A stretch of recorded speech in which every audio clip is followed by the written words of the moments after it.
Well, hello and welcome to the Below the Rim show.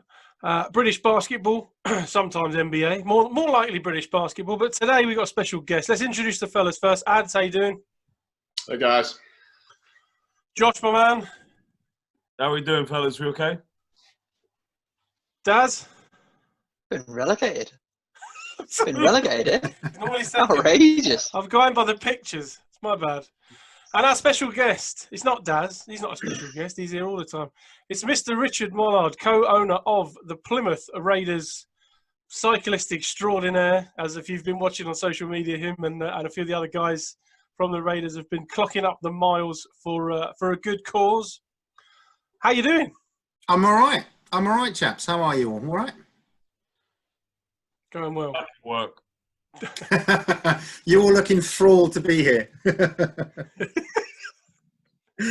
The end of lockdown, isn't Beyond Below the Rim. it? Yeah, lockdown was quite good at times, wasn't it? Bless it. But yeah, reality is starting to sink back in.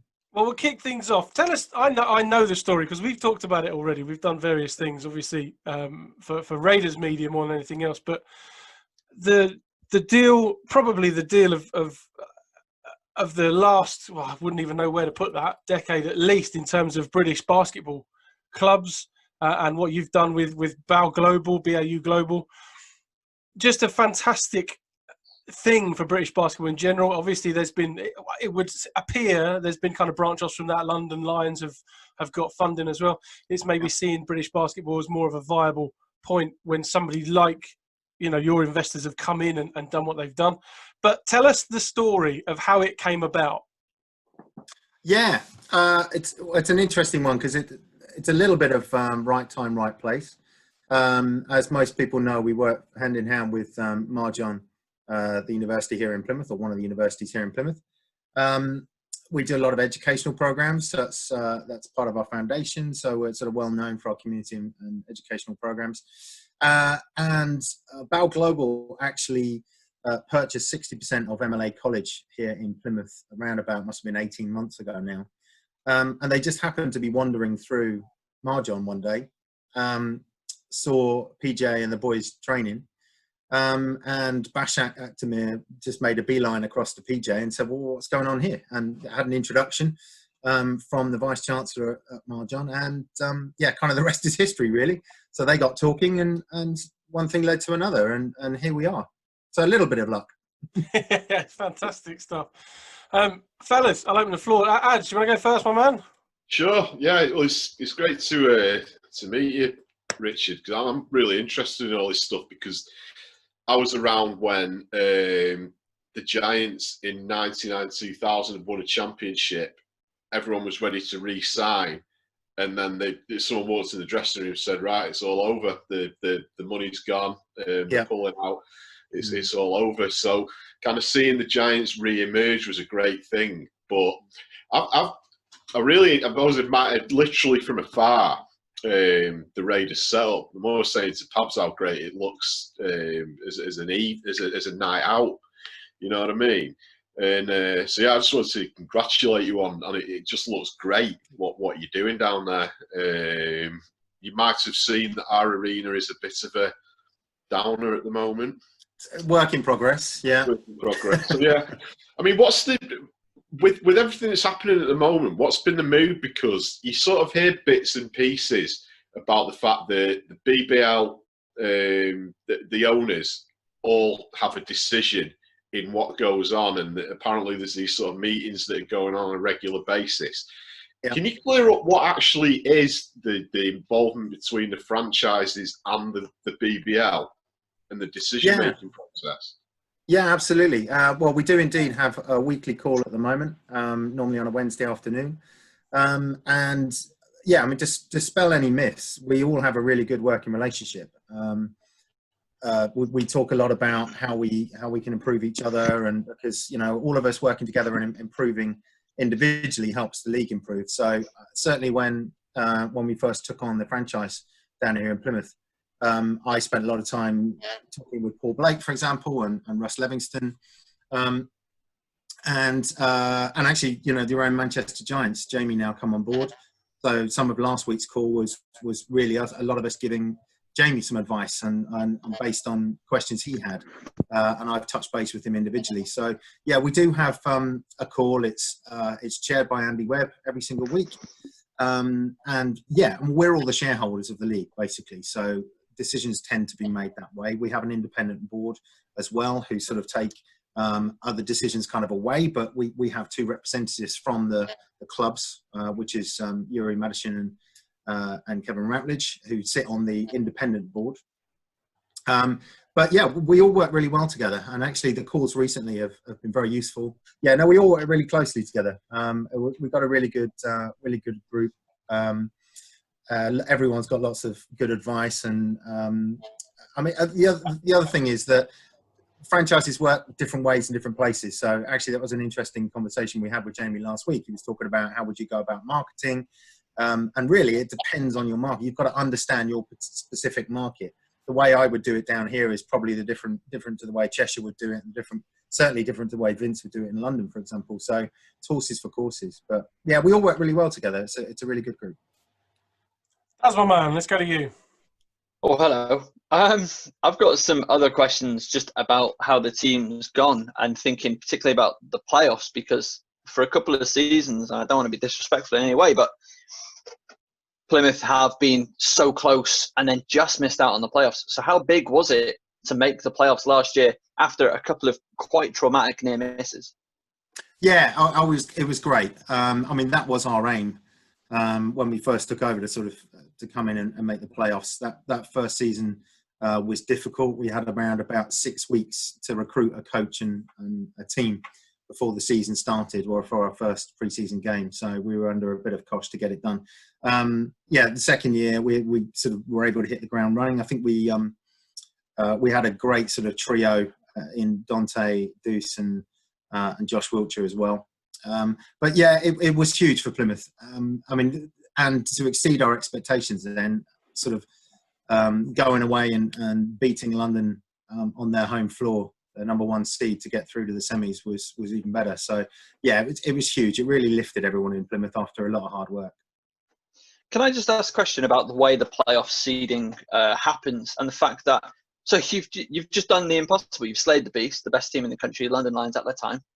It was a great game. I was there, enjoyed it. But then your reward is the dynasty, the juggernaut, the Leicester Raiders. Like, for me, and I am, as I explained, I don't have a team in the BBL. I have no dog in the fight, no horse in the race. That to me seems just bogus. Like, how you can go from, you've knocked off, right, the best team. What's our reward? Oh, Leicester Raiders. Yeah, I know. We certainly weren't in favour of it last year, should we say? But yeah, there's been discussions over the last few seasons about changing that. So if you take the seeding of whoever you beat. To be honest, I can't remember if that's going to be implemented next year or not. But I know a lot of clubs were in favour of doing that.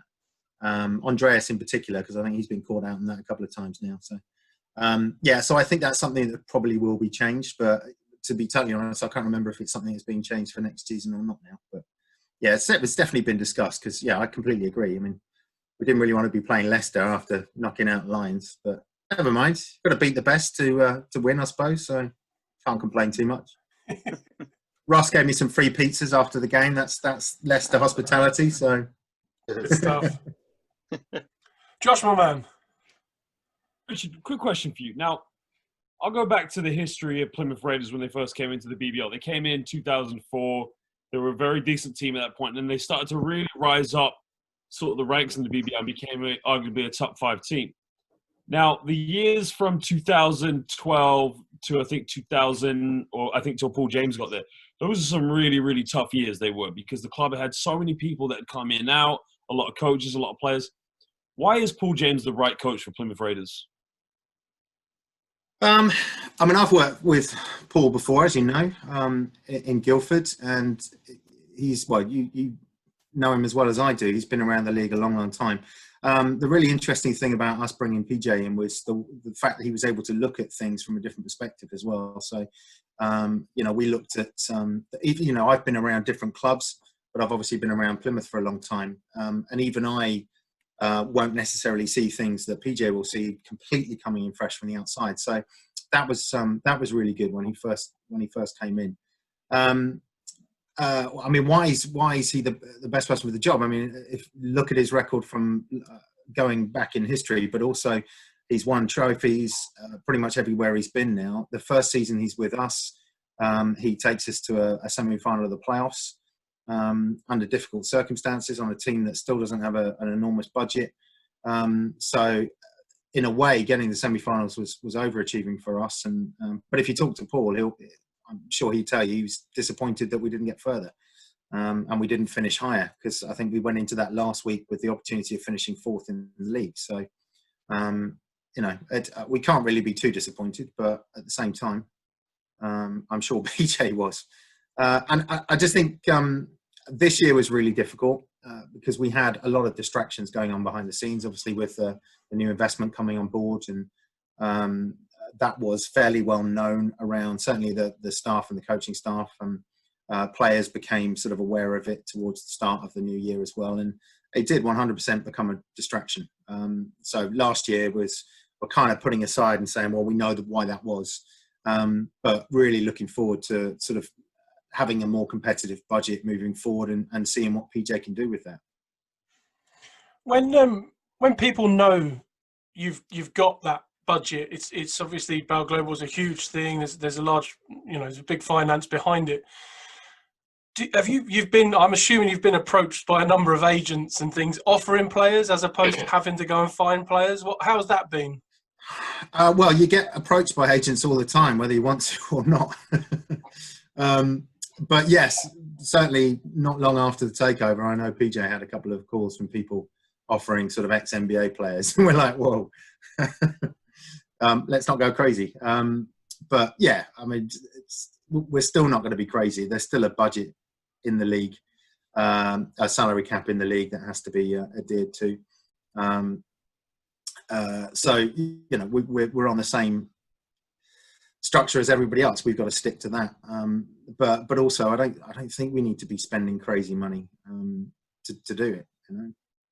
Absolutely. That's my man. So how big an impact was Zach Wells in his time at Plymouth and setting maybe a culture about the place? Or what was Zach's big impact over the last few years? Zach was awesome, and we were really disappointed to see him go. He became a really good friend of a lot of us around the club, and when he retired, we were all gutted actually, because he's larger than life in height as well as personality. So as a club captain, he was just terrific. He was great in the community. He and I used to coach the Little Whitley Warriors team on a Monday night, and just a really great guy. And he, I felt bad for him a lot of the time because he used to get a bit of stick from fans and people around the league, but I don't think they appreciated that he did all the dirty work.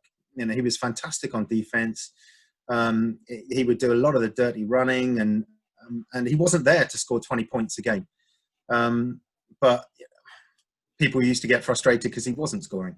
But yeah, he was great. It was a real shame to sort of see him retire from the game, because he was a great player for us and really nice personality, lovely to be around, and yeah, shame to see him go, really. Absolutely. Ad's my man. Why, what's he said about me? Oh, well, we've got a clip here. So, I mean, with just the craziness that's happened with the season ending and COVID and whatnot, how concerned do you think the BBL and some of the smaller clubs are right now in terms of what they're going to have to do in terms of building back up some revenue going into a new season? Because without games, we've pretty much concluded that there's not a lot coming in. Also, I've heard somewhere also about sort of sponsors as well that have pulled out of various BBL things because obviously everyone just needed to jump ship from everything when the lockdown happened. What's the sort of mood around the other clubs at the moment in terms of is everyone okay, or is there a bit of panic setting in? Or no, certainly no one's panicking. And what you've got to remember is running a basketball club is similar to running any other business, really. And there are a lot of businesses in the same boat. This isn't just about basketball.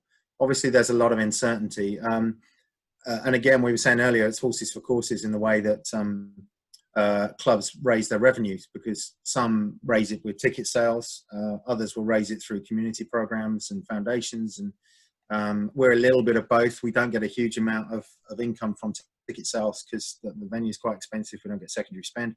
But if you look at what we've particularly lost, it's a lot of summer income from camps and schools coaching programs and things. So yeah, that's really difficult. In terms of the mood of the other clubs, largely positive, if I'm honest. No one has sort of put their hand up and said, look, we're in trouble. The furlough scheme has definitely helped, because that's allowed everyone to sort of cut their costs to a bare minimum. I think what we probably will see in the next year, maybe two, is teams really reining in their budgets and counting the pennies, to be honest, just to make sure that they're not overcommitting and spending more than they've got. But there are, as I said, like any other business at the moment, we're able to access most of the government grant programs and funding schemes, the loans. So I know some clubs have been involved with getting those. So at the moment, certainly no one has raised any major concerns of not being there next season, which is really good news. Absolutely. Josh, Do you? oh, sorry, Daz, go on, Daz. Yep. Sorry, I just want to dive in and wonder, do you see the COVID an opportunity to see a boom in British players, or more British players, maybe teams not looking to bring in imports because of all the added expense? And yeah, a real explosion of British talent in our league again. Yeah, it's an interesting one. I'm not sure foreign players are much more expensive, if I'm totally honest, because it comes down to supply and demand. There are a lot more American players who are willing to come over and play for less money. That's the sad reality. And I mean, of a higher standard. So it'd be very difficult to get a British player to come in of that caliber for that kind of money. You know, a lot of the top British players understandably want to go and earn as much money as they can. But saying that, in recent years, you have seen the likes of Andrew Lawrence coming back, and NBA and Justin Robinson coming back into the league. So I do think that there is lots of potential for British players to come back. And also, it's not just here. Basketball's been affected all over the world, and in Europe, teams are already saying they're not going to be paying the money that they were. So it may not be as attractive for top British players to pop across to Spain or France and play there for more money. They might actually want to stay at home. And of course, you've got two teams with a little bit bigger spending power now in ourselves and London. So yeah, I mean, personally, I'm a big advocate of British players, and that's part of my ethos and the way that hopefully we're looking to recruit next season. But there's got to be the British players around to recruit as well. So yeah, it'll be interesting to see. But yeah, I suppose if you add up visas and accommodation, but then we're in Plymouth, so we have to accommodate everyone. You know, we're not like Surrey, for example. We were always blessed in Surrey that the guys who lived in London could pop on a train and come on down. You know, some people think Plymouth might as well be in the Arctic. You know, it's it's only 250 miles from London, people. Come on. But, you know, Plymouth Argyle have the same problem. You've got to convince players to come down, so we have to go the extra mile to convince them. But, yeah, teams in and around London probably don't have as big a issue. Manchester have got a bigger player base up there. Leicester have obviously grown their program, so they've got more local players. But, yeah, it'll be interesting to see. I know some teams are definitely looking at that as an option. Yeah. Josh? We've talked about this in previous podcasts, and of course, just we know what other owners have said, but just your perspective. What are your thoughts on the season cancelling without any sort of, you know, any champion or anything like that from the current year? Well, cancelling is obviously the right way to go. That was very difficult. We did, as a BBL shareholder group, discuss all the potential options, including, you know, do we sort of start next season off by finishing the last, and yeah, there were pros and cons, but there were far more cons than pros. And the unfortunate point is that we finished with so much to play for. There were so many big games coming up. There were so many teams in the race to be able to decide who was going to win. That it was very difficult for anyone to sort of make that call, and there would have been unhappy people whatever way it went, I think. So I'm disappointed for Glasgow being where they were. But saying that, I think if they were to sort of search their hearts at some point and see how bigger games they had coming up, and with Leicester, Newcastle, and London, I think they all had to play in the last couple of games. It was kind of everyone's. It was there for anyone to take. So it's a shame, but for the league, it was the best decision. Can you take us into the room? Like, who made that decision? Was it your or the team board? Was it the independent board? And how were the conversations around that? Yeah, so we discuss everything as a shareholder group. Everyone has their opinions. Various things are discussed on and offline. We'll often have maybe email votes on things as well. But that particular decision was, in terms of cancelling the season, that was kind of a group decision. In terms of deciding the league, that was a decision of the independent board. They looked at all the options. And obviously on that board, there's only 2 board members who represent shareholders in clubs. That was it was something that was taken out of clubs' hands and put into the independents, and they would have looked at all options, and I mean they can do the calculations and things like that. So it's difficult. As I said, it's one of those things that someone wasn't going to be happy. But I mean the important thing is that the league had to stop when it did, if not a little bit earlier potentially. But we were following government advice, the same as many other sports. The important thing is to keep everyone safe at this absolutely ludicrous time, really. And basketball sort of, to a certain extent, pales into insignificance. There'll be another season next year. We just got to go again, haven't we? Thank you for that. Oh, absolutely. Pabz, my man, back to you. Do you think that this actually could be the changing of the guard that happens now and again in the British game, where there's yourselves and London that have obviously got new investors? Do you think that this, and then the stuff going on at Bristol, right? Yeah. Yeah. Do you think it's getting to that point where it's going to suddenly happen quite quickly because investors are going to look at the BBL and go, hang on, what's this BBL thing that people are investing in? And do you think that this could be the start of another real big boom for the BBL? I'm not sure it could go back to how it would have been in the back end of the 90s, but do you think that this could be the start of something big again? Yeah, I think so. And if you look at what's happened since the end of the 90s, it's been about repairing the damage in a lot of ways. Huge amounts of money were lost in that era. It's what we refer to as the event production era, where you had Barry Marshall and Harvey Goldsmith and people like that. So just throwing money at it. In Manchester as well, and just didn't work. I think what you've got now is clubs going for a more sustainable approach. And I think the actual starting of it was a while ago. So I think we're in that period of education now. So I think there's so much work being done with educational institutions. So like ourselves with Marjan, for example, MLA College, BAU Global, one of the biggest educational providers in the world.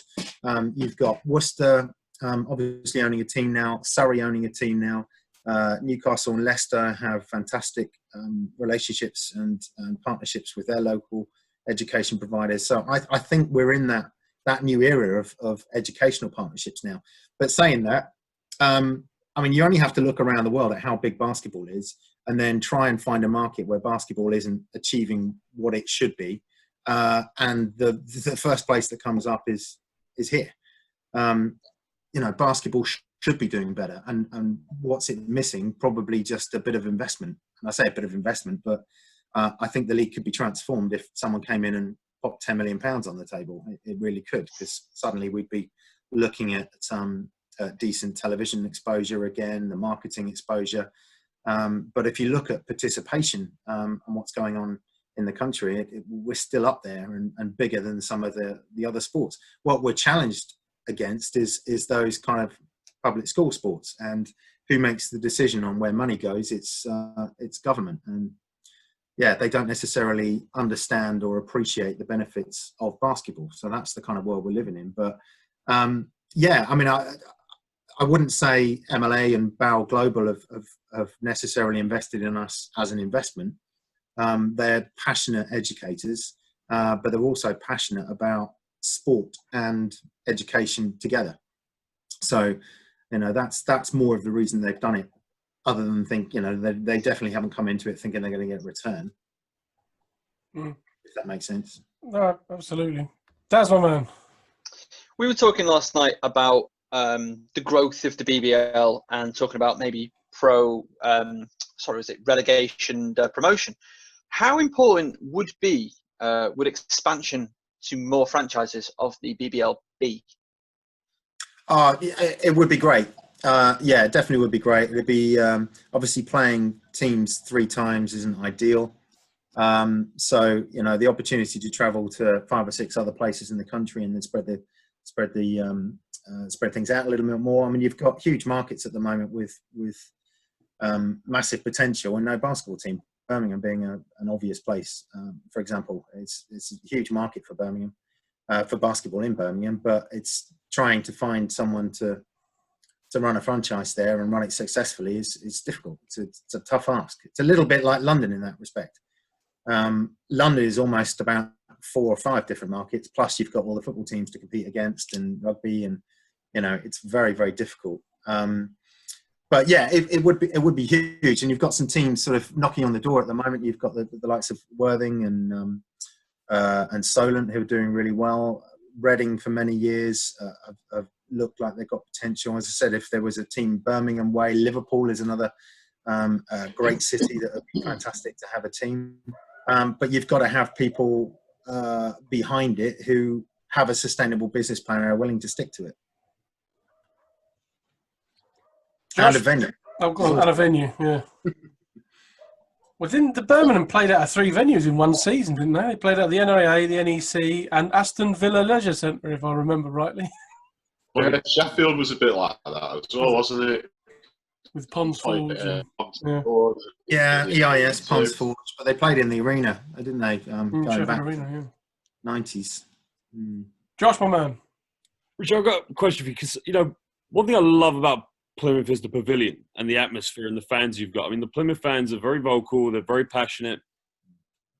Describe your rivalry with Bristol.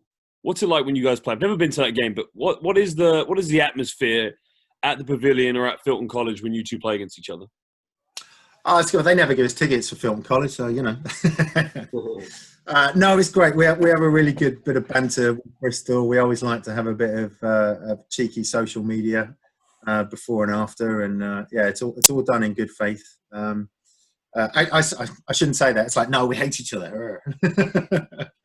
But no, we always have a good bit of friendly, cheeky banter. And I remember particularly that game at the end of last season. I was doing the TV commentary, actually, and I had the Bristol fans just down in front of us, and they must have brought about 50, 60 to that game.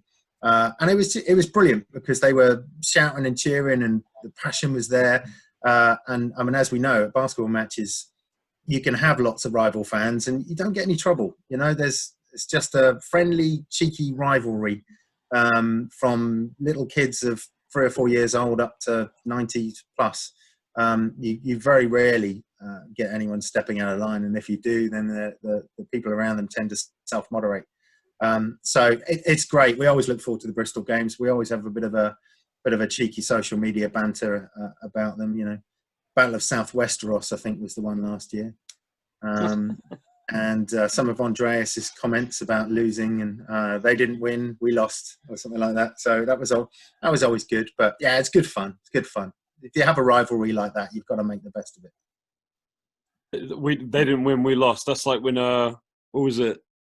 Russell Westbrook, that famous meme on the internet. If someone said, "Russell, did the Oklahoma win this, or did they lose this, or did they win this?" Like, what? That's got to be your response if you hear something like that again. Yeah. Well, he was like, "Oh, just look where they are in the league position." Yeah, so we did a funny little video at the end of someone laughing at him. But Yeah, look, Andreas is great. You know, I'm sure he took it in fine spirit, and I'm sure they would do the same to us if we did the same. So, yeah, swings and roundabouts, isn't it? Absolutely. It's always good. The rivalries are good things in general. We don't seem to get as many nowadays, but that's definitely one in the BBL right now that I Yeah, and we particularly definitely look forward take to more. doing. We definitely take more to Bristol if capacity wasn't an issue. But you know, they sell out most games up there. So really looking forward to when they've got an arena and we can take a busload of people up. That'll be just amazing. So in terms of moving forwards, obviously you'll take it a season at a time, and going by the last few seasons, the main aim is to get securely into the playoffs, I would imagine, and consistently make the playoffs and get yourselves through as high as you can that way. But are there kind of long-term European aims to get into European competition, that kind of thing? Yeah, absolutely. I mean, there's things we need to do prior to that before we talk too much about European competition. But then saying that, our club president, Ember Ugel, stood at the pavilions and said we want to play in Europe within 5 years. And he's an incredible person. And if anyone can make that happen, it's him.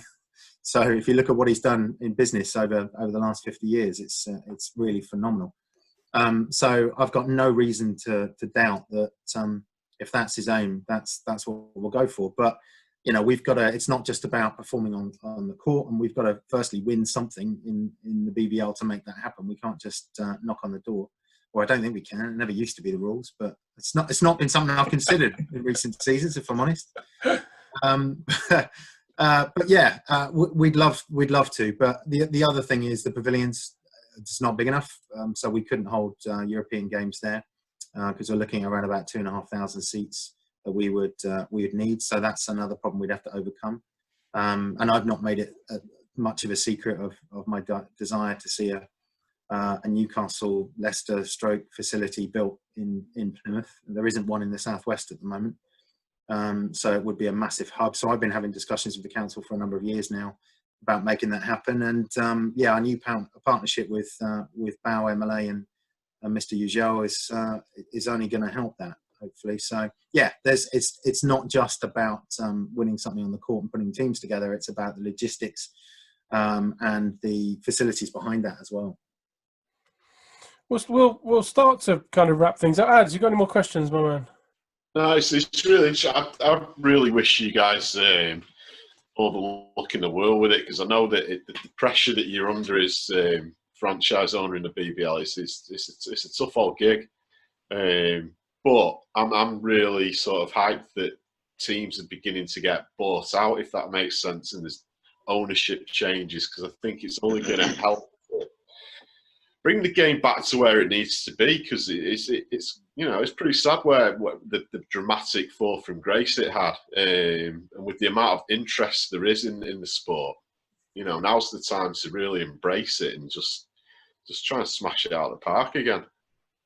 Yeah, it is, and I think one misconception that I think frustrates a lot of BBL owners is this misconception that we don't really care too much about developing British talent. And, this is something that we were talking about, I was talking about not so long ago with a few of the owners of the clubs. And if you look at Newcastle, for example, I think they're around about 5% of Basketball England's membership comes straight out of them.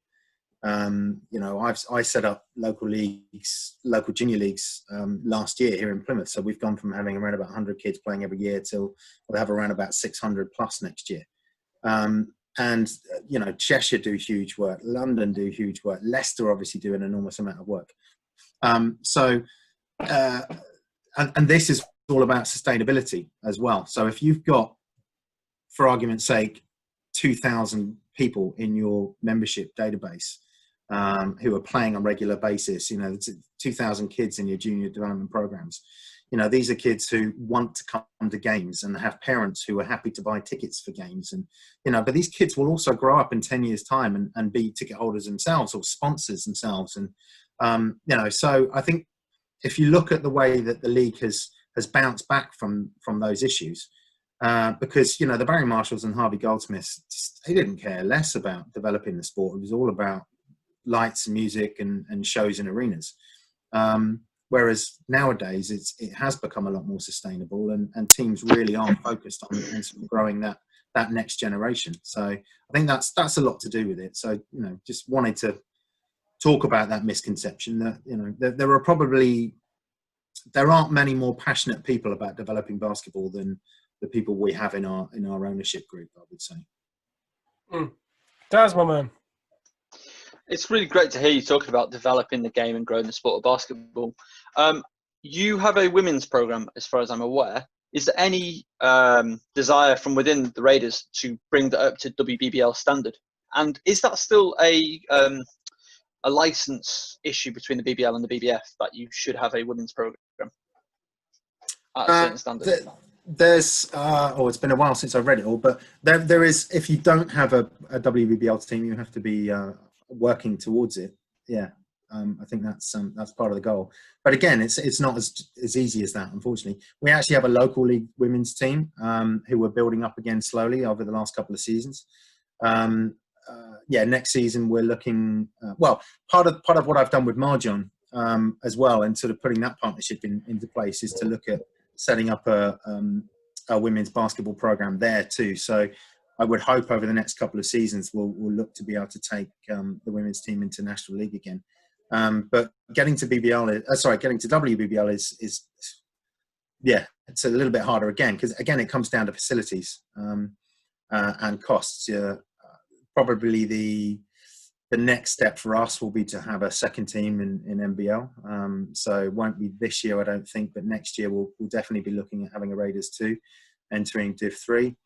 But then if you look at the cost of that, you're looking at around about £15,000 a year to run that kind of team. And but it fits in with the strategy I put together a couple of years ago with Marjon, and making Marjon a real hub for kids who don't necessarily want to go to the States. And although we don't offer scholarships down here, what we do is we offer fantastic basketball enrichment. So kids can come down, study at a brilliant university. And the good thing about Marjon is it's a bit like a boutique university. It's there are only about 2,000 kids on campus. So if you go to these bigger universities where there are 20, 30,000, you get lost.